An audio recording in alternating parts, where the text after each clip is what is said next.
everyone at the station, happy holidays. All right. Hi. Yes, you're it right. Basta Radyo Ibandera mo. Magandang gabi sa inyong lahat. Good evening. Lunes na naman. Uy, na-miss ko kayo, ha? Kamusta yung mga tropa ko? How you guys doing, ha? I'm sorry for the delay. We're a little bit delay para sa program na to. Meron kasi kaming bagong camera setup. As much as possible, ginagawa naming napaka-high definition dahil gusto naming makita ninyo pati tagyawat ko. Pati yung acne, buni, hadhad na mga umuupo na DJ dito. Magandang lumitaw, no? Yan. Mas high def ngayon, ano? Mas malapit. Pang malapitan. Magkakaalaman kung sino yung Lyogenic tsaka Lapitgenic. Good evening, everybody. 8:09 p.m. is the time right now. Time check brought to you by SBCI, Subic Bay Colleges, Inc. Numbers 2 and 3, 18th Street, West Bahak, Olongapo City. All right, check out their test the courses, enroll anytime, start anytime, modular type, plus there's also a driving school. Pwede kayong mag-aral mag-drive, no? Kotse or motorcycle. Pwede, pareho. Alright, so check it out. Also, SBCI has its Facebook page para makita nyo all the important details that you need to know. It's all there at the official Facebook page of SBCI, Subic Bay Colleges, Inc. And also, our official venue for Radyo Bandera, Olongapo City, yung official na location natin is at the Casa Gilda Resort, Holy Spirit Village, Tabakuhan, Santa Rita, Olongapo City. Alright, kung sakaling hinahanap nyo, gusto nyo malaman kung nasaan yung radio station na Radyo Bandera, ha? Nandito lang.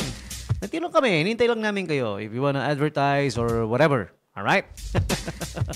Pag nagpa-advertise kayo, may libreng swimming.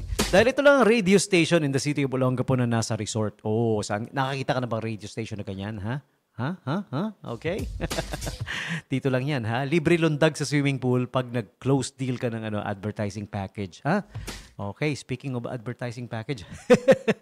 Hi sa mga kaibigan natin sa TAC, Treasure Amusement Corporation, Ma'am Ange, Bekenemen.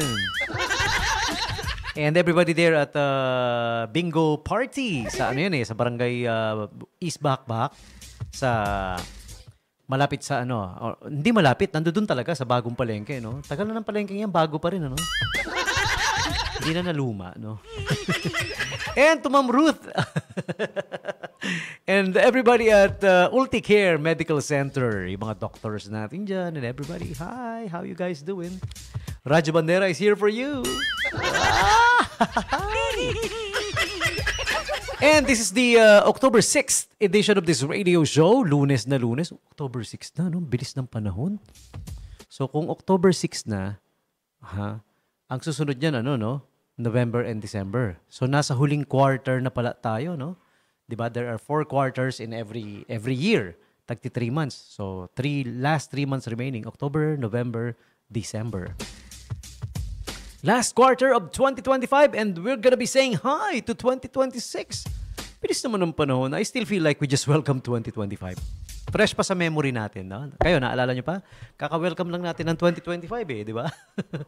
Nung nag-New Year countdown tayo, di ba? Oh. So, speaking of October 6, yan, we have only, how many days to go? 80 days to go before Christmas? 80 days na lang, no? Bilis na. And from all of us here at the station, from everyone at the station, happy holidays. Happy holidays! 80 days to go before Christmas. 80. It's gonna be quick. Okay? Nagbalot na ba kayo ng regalo nyo? Binalot ko na yung mga battery sa bahay. May mga battery na ako na binalot. Tapos nakasulat, for my dear inaanak, toys not included. Diba? Saka yung mga ampaw, yung mga sobre-sobre na pula, meron din ako niyan. May nakalagay sa loob na na papel. May note nakalagay, mahal ka ni Ninong.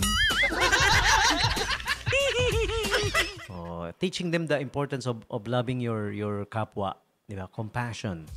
Mas importante sa pera 'yon. Sabi ng ninong na kuripot. Hindi naman ako kuripot. Ano lang talaga, wala lang talaga ako laging pera. Lagi akong broke. Yun, di ba? Kaya konti lang inaanak ko kasi alam ng mga nasa paligid na, wag yan, broke lagi yan. Okay lang, I'm not bothered by that, di ba? Pero still, may mga, yung tunay na tao, yung tunay na kilala tayo, kahit na even though alam nilang broke, more important than that, alam nilang mas magandang nasa buhay kanila. Ano mo yun? Kasi importante ka sa kanila eh. Di ba? Yun ang tunay na tao. Hindi yung depende sa kapakinabangan nila sa'yo kung gaano sila magiging close sa'yo. Ay, nako. Danas na danas natin yan. Nako. Di ba? Mga hi sa mga hi.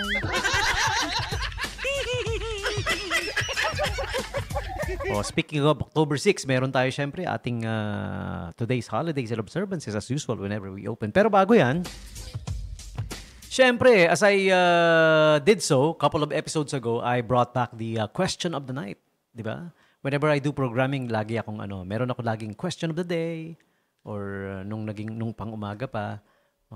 Tapos may mga dumating na malikot ang kamay. Gumawa ng paraan na masira ka para yun, sila na yung nandun ngayon. Tapos yung nasa taas, daling maniwala, uto-uto. Hindi niya alam yung pinaniwalaan niya, mga kurap. Korupsyon! Dati, hindi, nabanggit ko lang kasi dati question of the day. Panggabi na kaya question of the night. Ang question of the night natin, if you guys wanna answer, yung mga nasa live stream ngayon, yung mga nakikinig ngayon, ha? Okay, if you guys are listening, ito yung question of the night na pwede nyong sagutin. Sagutin nyo na sa comment lang kayo sa comment section, ha? Pwede rin sa pwede nyo ring i-text sa mga official text hotline natin dito, ha? So, ito yung question of the night natin, okay? Kung ikaw masusunod, anong parusa ang gusto mong gawin sa mga kurap? Yung mga kurakot. Kunyari lang naman. Hypothetically speaking, kunyari, na sila, na sabi, pinalo na yung mallet ba tawag doon? Tok. Guilty! Tok. Yung mga kurap. Tapos tayong taong bayan, masusunod kung anong parusa gusto natin, ikaw, kung ikaw masusunod, anong parusa gusto mong gawin? Ha? Sa mga ay, may sumagot agad Mamaya na basahin. Hahaba tayo sige, basta yan yung natin. Question of the night. Kung ikaw masusunod, anong parusa gusto mong gawin sa mga kurap? No? Okay. Pero eto muna tayo. Doon muna tayo sa today's holidays and observances. Ayan. Hindi ko pa yata nabuksan ko na ba? Nabuksan ko na. October 6.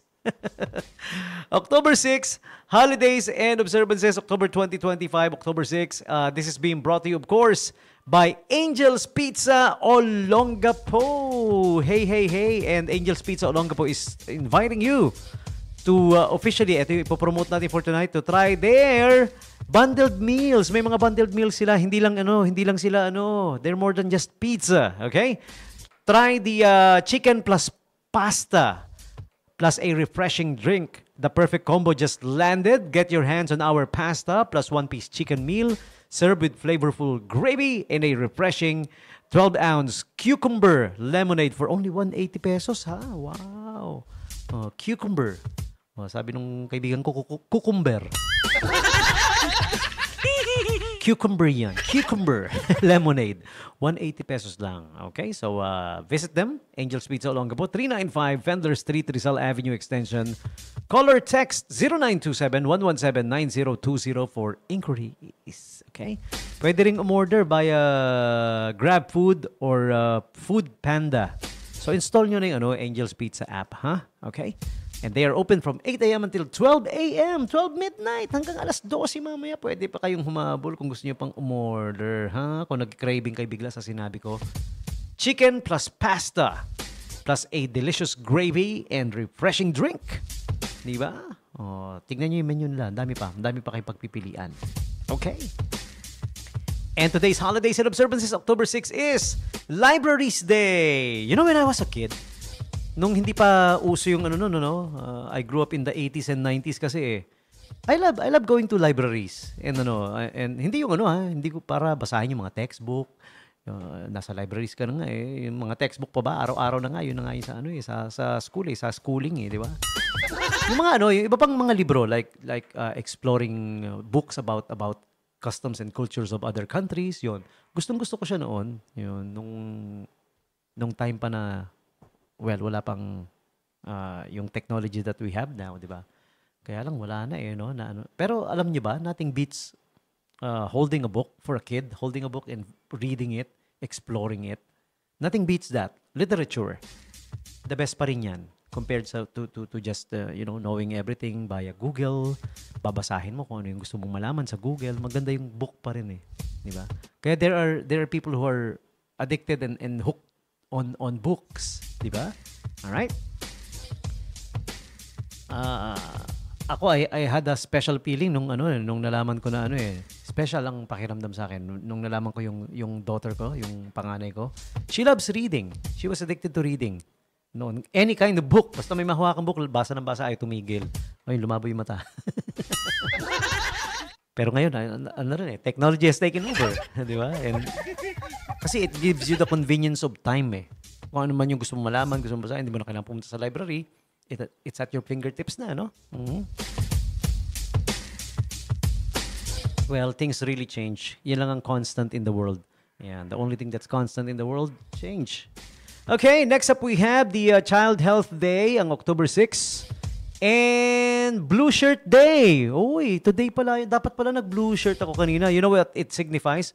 Blue Shirt Day to signify World Day of Bullying Prevention. Ay, nako, I'm big on this. Kasi I was bullied when I was a kid. When I was in elementary school, nabully ako. When I was in high school, nabully din ako eh. Yan ang maliliit guy problems eh. Yeah, I'm just 5 foot. Right now, 5'4". Pero when I was a kid, talagang pag sinabing, find your height! Pila na! Sa harap ako lagi. I was bullied when I was a kid. Yes. Nung malala yung nung high school ako, bigla na lang nagmimerienda kami at nagkakwentuhan ng mga kaibigan ko. Yan, si best friend ko, best friend Sandro Basilio. I know you still remember. Sila best friend Richard, sila best friend Benson Apable back in high school, first year high school. Bigla na lang ako nilapitan nung yung parang ang tawag nila doon sa pinakabunso ng fraternity, no? Starter, no? Starter tsaka bunso yung tawag nun. Nilapitan ako noon, bigla akong tinadyakan. Mario Josep.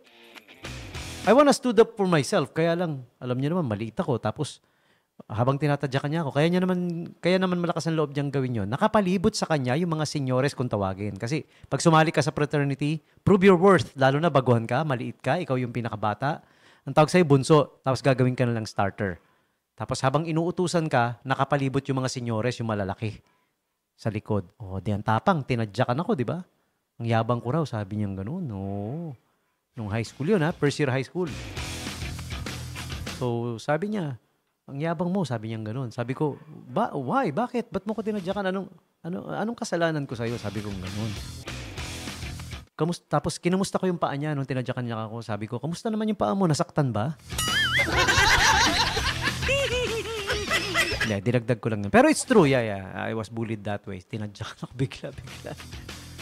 Hindi naman ako umiyak. Hindi naman ako umuwi sa bahay at nagsumbong sa tatay. Okay? So, nabanggit ko lang. Blue Shirt Day today, which signifies Day of Bullying Prevention. Okay? Child Health Day, October 6. Geodiversity Day. Today is also Badger Day. Coaches Day. Kung sino man yung favorite yung coach, give them a hug. Batiin nyo. Happy Coaches Day. Coach, di ba? German-American Day, Noodle Day, Orange Wine Day, Plus Size Appreciation Day. Ang dami pala, Supreme Court Opening Day. Why? I don't know why. World Day of Architecture. Related sa binanggit natin kanina. Bullying Prevention Day, ang October 6. And World Habitat Day. Okay, so there you have it. October 6. Holidays and observances.